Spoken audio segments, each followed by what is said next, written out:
থেকে আমরা ফান্ডরেজিং এর একটা অ্যাপ লঞ্চ করার জন্য আমরা আজকে এখানে একত্রিত হয়েছি। এটি সাধারণ মানুষকে জানানো প্রয়োজন এই কারণে দেখেন, আমরা সবসময় বলি যে আমাদের নাগরিক পার্টি এনসিপি নতুন রাজনৈতিক বন্দোবস্তের কথা বলে। এই নতুন রাজনৈতিক বন্দোবস্তের সবচেয়ে গুরুত্বপূর্ণ বিষয় হচ্ছে রাজনীতিবিদরা যখন রাজনীতি করবে এবং সেই অর্থ সংস্থান কোথা থেকে হবে এবং নির্বাচনী সংস্কৃতিতে এই আর্থিক যে বিষয়গুলো আমরা দেখি, যে অস্বচ্ছতা দেখি, এই অস্বচ্ছতা আসলে পরিষ্কার হওয়া দরকার জনগণের সামনে। এবং জনগণের যে দল আমরা বলি যে নাগরিক পার্টিকে জনগণের দল, সেই দলে যারা প্রতিদ্বন্দ্বিতা করবে নির্বাচনে, সেই দলের যারা প্রার্থী তারা জনগণের অর্থায়নে যাতে সমস্যা দিতে পারে, এটি আমাদের এই ফান্ড রেজিং আজকের যে প্রক্রিয়া, এই প্রক্রিয়ার আসলে মূল লক্ষ্য। আজকের এই ফান্ড রেজিং এই বিষয়টি সামনে আনার মাধ্যমে আমরা যেটি করবো সেটি হচ্ছে আমাদের যে প্রার্থীরা আছে এই অ্যাপটির মাধ্যমে এই উন্নয়ন প্রক্রিয়াতে আপনারা এই ওয়েবসাইটে ঢুকলে donate.ncpbd.org এটিতে ঢুকলে আপনারা যেটা দেখতে পাবেন, আমাদের যারা প্রার্থীরা আছে ত্রয়োদশ জাতীয় সংসদ নির্বাচনে এনসিপির পক্ষ থেকে যারা নির্বাচনে প্রতিদ্বন্দ্বিতা করবে সেই প্রার্থীদের সকলকে আপনারা ডোনেট করতে পারবেন। এবং প্রত্যেকটি প্রার্থী সাধারণভাবে আমরা দেখি যে একটি সেন্ট্রাল ওয়েবসাইট থাকে, কিন্তু প্রার্থীকে ধরেন একজন প্রার্থীকে আপনার পছন্দ, সেই প্রার্থীকে আপনি আসলে ডোনেট করতে পারবেন কিনা এটি একটা বড় প্রশ্ন হয়ে দাঁড়ায়। বা আলাদা আলাদা ভাবে বিভিন্ন রকম বিকাশ নাম্বার, ব্যাংক অ্যাকাউন্ট নানাভাবে আসলে অনেকেই অনেক প্রার্থীকে পছন্দ করেন, তাদের আসলে অনুদান করতে চান এককভাবে। সেই প্রক্রিয়াটি সহজ করার জন্য আসলে আমাদের এই ফান্ড রেজিং এই ওয়েবসাইটটি আজকে আমরা লঞ্চ করছি। এই ওয়েবসাইটে আপনারা যেভাবে জাতীয় নাগরিক পার্টিকে ফান্ড করতে পারবেন, আবার এককভাবে প্রত্যেকটি প্রার্থী প্রত্যেককেই আপনারা আলাদা আলাদাভাবে ফান্ড করতে পারবেন। সুতরাং এই জায়গাতে আমরা মনে করছি যে জাতীয় নাগরিক পার্টির পক্ষ থেকে যারা ত্রয়োদশ জাতীয় সংসদ নির্বাচনে প্রতিদ্বন্দ্বিতা করবে, প্রার্থীদের সাথে জনগণের এক ধরনের সম্পর্ক তৈরি হবে এবং এর মাধ্যমে আমাদের প্রার্থীরা হয়তো এই ক্রাউড ফান্ডিং এর মাধ্যমে তাদের যে নির্বাচনী ব্যয় সেটি সংকুলানের ব্যবস্থা হবে। আজকের এই সংবাদ সম্মেলনে আমরা আপনাদের সাথে এই বিষয়টি নিয়ে স্পেসিফিকলি কথা বলবো এবং আমরা আশা করব আপনাদের পক্ষ থেকে এই বিষয়টির মধ্যে আপনাদের প্রশ্ন এবং আপনাদের যে কোনো কোয়েরি এর মধ্যে সীমাবদ্ধ থাকবে। এই মুহূর্তে আমরা চলে যাচ্ছি এই ফান্ড রেজিং যেই ডোনেশন যেই প্রক্রিয়াটি সেটি আমরা লাইভ দেখব। এই সেশনটি পরিচালনা করবেন আমাদের যুব শক্তির মুখ্য সংগঠক এবং নির্বাচন পরিচালনা কমিটির উপকমিটি অর্থ এবং ফান্ড রাইজিং এর প্রধান ফরহাদ সোহেল ভাই। আমি অনুরোধ করব এই পুরো প্রক্রিয়াটির বিষয়ে উনি লাইভ দেখাবেন এবং প্রয়োজনীয় যে ধরনের তথ্য আপনাদের সংগ্রহ করা দরকার করবেন। সকলকে ধন্যবাদ এবং আমাদের সাথে থাকুন। আসসালামু আলাইকুম সবাইকে। আমরা সবসময় মনে করি যে কোনো একটা রাজনৈতিক দলে যদি শুরু হতে হয় স্বচ্ছতার মাধ্যমে শুরু হওয়া উচিত। এই স্বচ্ছতা অবশ্যই আসবে একটা অর্থনৈতিক স্বচ্ছতার মাধ্যমে। আমরা চাই না আমাদের এই দল থেকে কেউ বেগম পাড়ায় প্লট বুকিং করুক, আমরা চাই না আমাদের এই দল থেকে কেউ টেন্ডারবাজি করুক। আমরা চাই জনগণের টাকায় জনগণের দল হবে, যারা সংসদে গিয়ে জনগণের হয়ে কথা বলবে। আমরা যে দায় দরদের রাজনীতির কথা বলছি, আমরা যে নিজেদের দায়িত্বশীলতার কথা বলছি, আমার কাছে মনে হয় সেটা আমাদের আর্থিক স্বচ্ছতার মাধ্যমে জাতীয় নাগরিক পার্টি সমগ্র দেশবাসীর কাছে জানান দিবে। তো আমি যদি আমাদের যে অ্যাপের কথা একটু বলতে চাই, আমাদের পাশের স্ক্রিনটা আপনি যদি একটু ফলো করতে পারেন, আমি একটু দেখাচ্ছি। হ্যাঁ, এটা হচ্ছে আমাদের donate.ncpbd.org।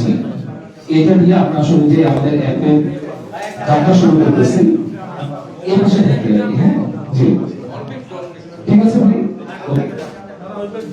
আচ্ছা, এখানে ভাই আমাদের একটা কাউন্টডাউন আছে যে আমাদের নির্বাচনের কতদিন বাকি, সেই ব্যাপারটা নিয়ে আমরা এখানে একটু কথা বলতেছি। যেমন 23 দিন 16 ঘন্টা 21 মিনিট 5 সেকেন্ড বাকি জাতীয় নির্বাচনে। আমরা যদি একটু করে যাই, আমাদের পরিবর্তনের কিছু অংশ, আমাদের দলের কিছু স্মৃতি কথাগুলো এখানে থাকবে। খুবই সিম্পল করা হয়েছে। হচ্ছে ব্যাপারগুলো। এরপরে কেউ যদি চায় সে অনুদানে ডোনেট করুন, সেইটাতে চাপ দিতে পারে। চাপ দিতে আপনি একটা জিনিস দেখতেছেন যে আমাদের এখানে পার্টিকে কেউ যদি এককভাবে অনুদান করতে চায় সেও পারবে।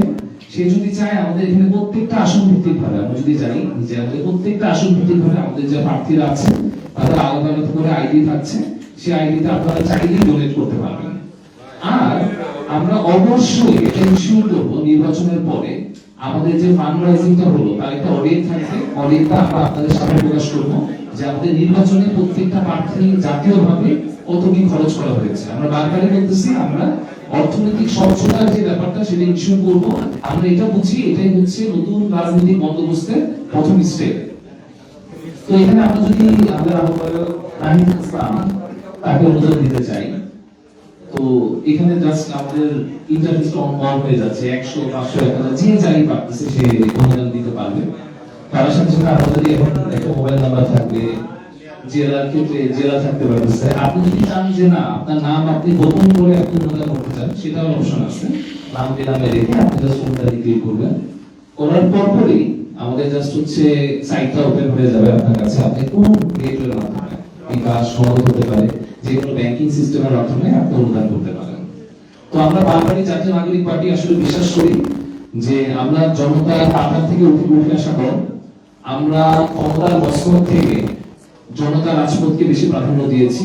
তো আমরাই চাই জনতাই আমাদেরকে সাহায্য করে আমাদের দলের প্রত্যেকটা প্রার্থীকে প্রত্যেকটা জায়গায় প্রত্যেকটা আনাচে আনাচে পৌঁছে যেতে সাহায্য করবে, যেন আমাদের দেশের জনগণের প্রতি আমাদের দায়বদ্ধতা থাকে, তাদের কথাই আমরা জাতীয় সংসদ প্রতিনিধি করতে পারি। সবাইকে অনেক অনেক ধন্যবাদ। এখানে আরেকটা জিনিস আমি একটু ইনশিওর করি যে এই প্রত্যেকটা জায়গায় আমাদের এই জাতীয় নাগরিক পার্টির কিউআর কোডটা থাকবে।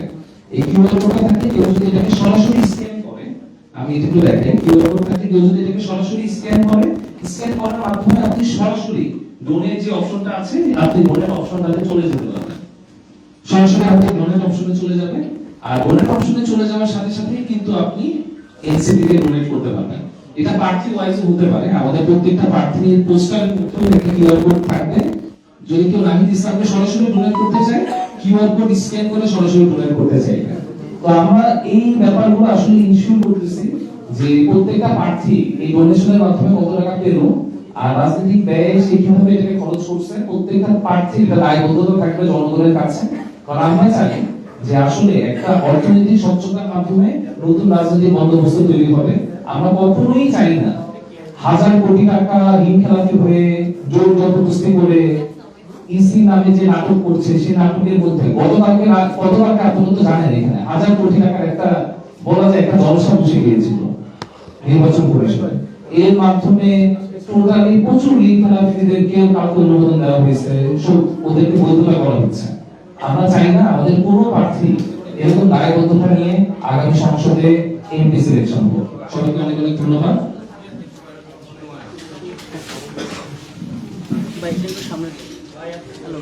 ধন্যবাদ পড়ার সবাইকে। সুন্দরভাবে স্পষ্টভাবে এই যে ডোনেশন ওয়েবসাইটটা আছে সেই ওয়েবসাইটটা ব্যাপারে তথ্য প্রদান করার জন্য এই মুহূর্তে আমাদের সামনে বক্তব্য রাখবেন জাতীয় নাগরিক পার্টির মুখপাত্র এবং নির্বাচন পরিচালনা কমিটির প্রধান চেয়ারম্যান আসিফ মোহাম্মদ সজীব ভুঁইয়া। তবে আমি আপনাদের সকলকে একটু অনুরোধ করব যে আজকের সংবাদ সম্মেলনটি যেহেতু ক্রাউড ফান্ডিং নিয়ে এবং অর্থ সংশ্লিষ্ট ব্যাপার নিয়ে, এই আপনাদের কোয়ারিজ এবং যে কোনো প্রশ্ন আসলে এর মধ্যে সীমাবদ্ধ থাকলে আমরা খুশি হব এবং আশা করছি এর মধ্যে সীমাবদ্ধ থাকবে। আমি এবার আমরা সকলে মিলে কথা শুনবো আসিফ মোহাম্মদ সজীব ভুঁইয়া। আসসালামু আলাইকুম। যেহেতু নির্বাচনের সময় আপনাদেরকে প্রায় নিয়মিতই বিরক্ত করছি আমরা, সামনের দিনগুলো এরকম প্রায় প্রতিদিনই হয়তো আপনাদের সাথে আমাদের দেখা হবে। আমাদের নিউজগুলো আপনারা দেশবাসীর কাছে পৌঁছে দিচ্ছেন, আমাদেরকে সময় দিচ্ছেন, এই জন্য আপনাদেরকে আবারও ধন্যবাদ জানাতে চাই। আমরা আজকে অফিসিয়ালি জাতীয় নাগরিক পার্টির যে নির্বাচন পরিচালনার জন্য এবং আমাদের প্রার্থীর নির্বাচন পরিচালনার জন্য যে অর্থের প্রয়োজন সেই অফিসিয়ালি ক্রাউডফান্ডিং কাজকে শুরু করছি। আপনারা দেখছেন যে আমাদের কোনো প্রার্থী ব্যক্তিগতভাবে বলছিল সবাই আমরা প্রায় 90-95% প্রার্থী সেন্ট্রালি এই যাতে স্বচ্ছতা এবং জবাবদিহিতাটা এক জায়গা থেকে নিশ্চিত করা যায় সেজন্য সেন্ট্রালি ডট ফান্ডিংটাকে আমরা বেশি জোর দিয়েছি। এবং এটার মধ্যে আমরা অপশন রেখেছি যে আপনি চাইলে যাতে আমাদের পার্টিকে ডোনেট করতে পারেন, চাইলে আমাদের যে কোনো স্পেসিফিক প্রার্থীকে যাকে আপনার পছন্দ তাকে ডোনেট করতে পারেন। এবং আমরা আমাদের পূর্ব প্রতিশ্রুতি অনুযায়ী আমাদের এই ডোনেশনের কত আসলো কত গেল কোন খাতে গেল সেটা আমরা অডিটের মাধ্যমে আমরা প্রতি বছরই একটা অডিট রিপোর্টের মাধ্যমে এটা প্রকাশ করব এবং দেশবাসীর কাছে সেটা উন্মুক্ত থাকবে। যখন আমরা নিজেরা জবাবদিহিতার কথা বলি, যখন স্বচ্ছতার কথা বলি এবং সেটাকে আমরা রাজনৈতিকভাবে এবং সামাজিকভাবে অন্যান্য দলগুলোর এই বিষয়গুলো নিয়ে যখন আমরা কথা বলি, ইসির স্বচ্ছতা জবাবদিহিতা নিয়ে যখন আমরা কথা বলি, একই সাথে আমরা এটাও নিশ্চিত করতে চাই যে শুধু বিরোধিতা কিংবা অন্যেরটা চোখে আঙুল দিয়ে দেখে দেওয়া নয়, আমরা নিজেদের স্বচ্ছতা এবং জবাবদিহিতাটাও প্রমাণ করব একই সাথে। এবং আমরা একটা উদাহরণের মধ্য দিয়ে সেট করব যে বাংলাদেশে আমরা যেটাকে বারবার নতুন বন্দোবস্ত বলছি বা নতুন রাজনৈতিক প্র্যাকটিস বলছি, সেটার উদাহরণ হিসেবে আমরা আমাদের প্রত্যেকটি কাজের মাধ্যমে সেটা দিয়ে যাব। আপনারা দেখছেন যে আমাদের প্রার্থীরা ইতিমধ্যেই বিভিন্ন অভিনব এবং ক্রিয়েটিভ কায়দায় মাঠে কাজ করে যাচ্ছেন। স্বাভাবিকভাবে আমাদের প্রার্থীদের আমরা যেটা দেখলাম যে কোনো প্রার্থীর মতো বিএনপির 1700 কোটি টাকার ঋণ খেলাপি নেই, কিংবা শত শত কোটি টাকার ঋণ খেলাপি এবং বিদেশি নাগরিকত্ব বিদেশের বাড়িঘর নেই। ফলে এবং আমাদের প্রার্থীরা মোস্টলি হয়তো কেউ রিসেন্টলি চাকরিতে জয়েন করেছিলেন, চাকরি ছেড়ে এসে রাজনীতিতে যুক্ত হয়েছে জুলাই গণঅভ্যুত্থানের পরে, অথবা কেউ ছাত্র ছিলেন, পড়াশোনা শেষ করেছিলেন, সেই পর্যায়ে থেকে এসে যুক্ত হয়েছেন। এবং আপনারা আমাদের প্রার্থীদের যদি হলফনামাও দেখেন, সেখানেও দেখবেন যে খুব বেশি কোটিপতি বা হচ্ছে খুব বেশি আগে থেকে সচ্ছল হাতে গোনা কয়েকজন ছাড়া আসলে নেই। ফলে আমাদের সাপোর্টটা আমরা মনে করি জনগণের থেকে আসবে এবং আমরা জনগণের জন্য কাজ করি। ফলে জনগণের অর্থনৈতিক পলিসি থেকে শুরু করে প্রত্যেকটি ক্ষেত্রে জনগণের সমর্থন, সহযোগিতা এবং পরামর্শ নিয়ে আমরা সামনের দিনে এগিয়ে যাবো এবং আমরা আমাদের দিক থেকে দায়িত্বশীলতা এবং জবাবদিহিতাটা সর্বোচ্চ নিশ্চিত করব। এবং আমি আহ্বান করব বাংলাদেশের জনগণকে আপনাদের মাধ্যমে যে জাতীয় নাগরিক পার্টির যেই প্রার্থীকে আপনার পছন্দ হয় অথবা জাতীয় নাগরিক পার্টিকে আপনারা ডোনেট করুন এবং এই নির্বাচনী যে বৈতরণী সেটা পার হতে সহযোগিতা করুন। এবং আমরা আপনাদের অর্থে, আপনাদের সহযোগিতায়, আপনাদের সমর্থনে নির্বাচিত হলে জাতীয় নাগরিক পার্টির প্রার্থীরা আমরা সংসদে গিয়ে আপনাদের ভয়েসটাই দিচ্ছি। আমরা যদি অন্যান্য দলের মতো কোনো ব্যবসায়ের অর্থে কিংবা কোনো ঋণ খেলাপির অর্থে নির্বাচিত হই, তাহলে আমরা সংসদে গিয়েও সেটাই প্র্যাকটিস করার সম্ভাবনা বেশি এবং সেই ব্যবসায়ীদের বেনিফিট দেওয়ার সম্ভাবনা বেশি। কিন্তু আমরা যদি জনগণের আমরা মনে করি যে আমরা জনগণের সমর্থন নিয়ে, জনগণের সহযোগিতা নিয়ে সেখানে যেতে চাই এবং জনগণের প্রতি আমাদের একমাত্র দায়বদ্ধতা থাকুক, সেটা আমরা চাই। তারপর বাংলাদেশের জনগণের প্রতি আহ্বান জানাবো এবং আপনাদের থেকে এই বিষয়ে সমর্থন চাইব। আপনাদের সকলকে আবার ধন্যবাদ। এই বিষয়ে কোনো প্রশ্ন থাকলে আপনারা করতে পারেন।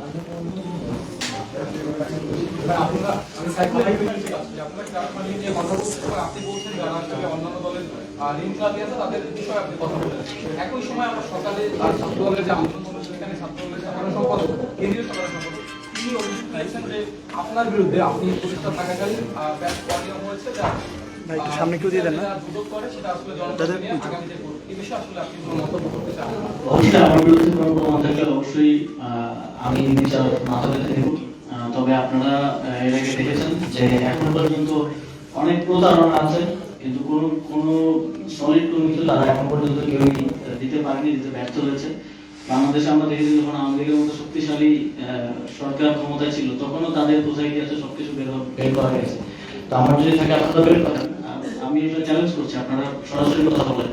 আপনারা দেখবেন যে যখনই আমরা কোনো অনিয়মের বিরুদ্ধে কথা বলি, যখনই আমরা কোনো কঠিন অবস্থা নেই, তখনই আমাদের বিরুদ্ধে এই প্রতারণাগুলো জোরে সোরা হয়।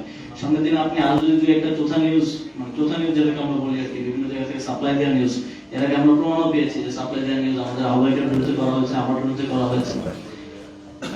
দেখতে পান আগামী 2 দিনের মধ্যে, তাহলে অবাক হওয়ার কিছু নেই। কারণ আমরা ঋণ খেলাপিদের বিরুদ্ধে আমাদের শক্ত অবস্থান দেখিয়েছি বাংলাদেশের কোন রাজনৈতিক দল এরকম কঠোর অবস্থান নিতে পারেনি। আমরা দ্বৈত নাগরিকত্বধারীদের ইয়ারকার বিষয়ে শক্ত অবস্থান নিয়েছি। আমরা পার্টি হিসেবে তাদের বিরুদ্ধে ইন প্রিন্সিপাল আমরা স্ট্রং অবস্থান নিয়েছি এবং আমাদের কার্যক্রম চলমান আছে। সেই জায়গা থেকে যারা এর ফলে ভুক্তভোগী হচ্ছে, যে 1700 কোটি টাকার ঋণ খেলাপি, যে আমাদের এই কার্যক্রমের ফলে আমাদের এই জবাবদিহিতা আদায়, বাংলাদেশের জনগণের পক্ষ থেকে আমরা যে জবাবদিহিতা আদায় করতে চাই সেই কার্যক্রমের ফলে ভুক্তভোগী হচ্ছে, তিনি তো অবশ্যই তার 17 কোটির 1 কোটি আমাদের বিরুদ্ধে ইউজ করতে পিছপা হবেন না। ফলে এটা খুব স্বাভাবিকভাবে আমি ধরে নিয়েছি। তবে খুবই দুঃখজনক ভাবে আমরা দেখলাম যে আমরা নির্বাচন কমিশনের সাথে এই বিষয়গুলো নিয়ে কাজ করছিলাম, নির্বাচন কমিশনকে জবাবদিহিতা আওতায় আনছিলাম, কিন্তু নির্বাচন কমিশনকে প্রশ্ন করলে সেটার জবাব যদি কোন রাজনৈতিক দলের কিংবা ছাত্র সংগঠনের লোকেরা দেয়, তাহলে আসলে বোঝা যাচ্ছে যে আমাদের নির্বাচন কমিশন এবং নির্বাচনটা কোন দিকে যেতে যাচ্ছে। আমরা আজকে টপিকের বাইরে না যাই, আমরা আজকে আমাদের ফান্ড রেজিং নিয়ে থাকি, যেহেতু এটা আমাদের অর্থ কমিটির একটি প্রোগ্রাম। আচ্ছা, একটা প্রশ্ন আছে, বিষয়টা হচ্ছে একটু বাইরে আসলে প্রশ্ন করতে হচ্ছে এই কারণ হচ্ছে একটু আগে নাইট ইসলাম এবং আপনি হচ্ছে জামাতের সাথে একটা মিটিং করে আসছেন, সেই বিষয় কিন্তু মাত্র সত্য। আমরা সেই আপডেটটা জানতে চাই। গতকাল কিন্তু বলেছিলেন যে জোর শরীফ যারা আছে তাদেরকে এই বিষয়ে অবগত করবেন এবং কিছুক্ষণ পর প্রধান উপদেষ্টার সাথে বলবেন। আমরা তাদেরকে অবগত করেছি এই বিষয়ে আমাদের ফার্দার আরো বিস্তারিত ডিসকাশন হবে এবং তারপর আমরা জোটের পক্ষ থেকে এই বিষয়ে আমাদের জোটের অবস্থান জানাবো। এই বিষয়ে প্রক্রিয়া চলমান আছে। আসিফ ভাই, সেটা হচ্ছে আপনাদের এই ফান্ড কালেকশন সর্বনিম্ন কত টাকা থেকে শুরু করে সর্বোচ্চ কত টাকা পর্যন্ত একজন ব্যক্তি 10 টাকা থেকে শুরু, কিন্তু আমরা ইন প্রিন্সিপাল খুব বড় অ্যামাউন্ট কোন একজন ব্যক্তি থেকে বা কোন একজন প্রতিষ্ঠান থেকে নেই না, কারণ তাহলে একটা বাইন্ডিংস হয়ে যায় যে তাকে আবার ওটার জন্য সার্ভ করার একটা ব্যাপার। তো আমরা এখনো সেলিংটা সেভাবে ইয়া করিনি, তবে আমরা খুব বড় অ্যামাউন্ট থেকে কোন ব্যক্তি বা প্রতিষ্ঠান থেকে নিব না, তবে সর্বনিম্ন যে কোনো অ্যামাউন্ট আমরা প্রত্যাশা করি। কারণ যদি 10 টাকা দেওয়ার সামর্থ্য হয় তিনি আমাদেরকে 10 টাকা দিবেন, কারণ যদি সামর্থ্য হয় 100 টাকা দেওয়ার তিনি সেটা দিবেন, এটা আমরা ওপেন। আমরা মনে করি যত বেশি মানুষ আমাদেরকে সহযোগিতা করবে, যত বেশি টাকার থেকে বেশি মানুষের অংশগ্রহণটা এই ইয়াতে আমাদেরকে বেশি উজ্জীবিত করবে। এটা কি শুধু ওয়েবসাইটের মাধ্যমেই থাকবে না অ্যাপস করা হবে এটাকে? আমরা একটা ওয়েবই রাখছি, ওয়েবের মাধ্যমেই, কারণ অ্যাপটা একটু ব্যবহারের ক্ষেত্রে একটু জটিলতা বা সবার ডাউনলোড করা এটা একটু আমরা এটাকে ইউজারদের জন্য বা যারা ডোনেট করবে তাদের জন্য যত ইজি করা যায়। আপনারা তো দেখেছেন যে একটা ডোনেট করতে 30 সেকেন্ড 40 সেকেন্ড বেশি সময় লাগার কথা না, ততটা সহজ রেখেছি। আসিফ ভাই, আপনারা তো এটা নির্বাচনের ক্ষেত্রে যারা ফান্ডিংটা বললেন, যদি কোনো কারণে এনসিপি নির্বাচন থেকে সরে যায়, সেই ক্ষেত্রে তারা ডোনেশন করবে, তারা এই টাকাটা কি ব্যাক পাবে কিনা বা কি হবে? এই বিষয়ে যেহেতু এখনো কোনো সিদ্ধান্ত নেই, এই বিষয়ে কথা বলতে চাচ্ছি, সিদ্ধান্ত আপনারা জানতে পারবেন।